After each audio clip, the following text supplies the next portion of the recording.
ঢাকা বিশ্ববিদ্যালয়ে ছোট গল্প। কোনো কিছুই অপ্রাপ্ত থাকে না, কেউ না কেউ ঠিকই পেয়ে যায়। আমি যা প্রাপ্ত করতে পারিনি বা পারব না, তার মানে তো এই না যে সেটা অপ্রাপ্তই থেকে যাবে। হয়তো আমার পরিবর্তে সেটা অন্য কেউ প্রাপ্তি হিসেবে ঠিকই পেয়ে গেছে বা পেয়ে যাবে। এখানে ব্যর্থতা আমার। প্রাপ্তি কখনো ব্যর্থ হয় না। সে ঠিকই কারো না কারো কাছে গিয়ে সফলতা লাভ করেছে বা করবে। তবুও প্রাপ্তির প্রতি প্রচুর আকাঙ্ক্ষা আর আগ্রহ বারবার ছুটে যায়। অপ্রাপ্ত প্রাপ্তির পুনর্জন্ম হোক, যাতে আমি তাকে প্রাপ্ত করতে পারি।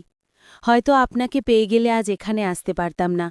ঢাকা বিশ্ববিদ্যালয় আমার কাছে অনেকটা সুযোগ ব্যয়, তবে এক্ষেত্রে আয়ের চেয়ে ব্যয়টা অনেক বেশি হয়ে গেল বলেই মনে হচ্ছে এখন। ঢাকা বিশ্ববিদ্যালয় থেকেও মূল্যবান ছিলেন আপনি। যা পেয়েছি তার চেয়ে অনেক বেশি এবং মূল্যবান কিছু হারিয়েছি। পুনর্জন্ম হোক। শাহজাহান সরকার, দর্শন বিভাগ, জগন্নাথ হল, সেশন ২২-২৩।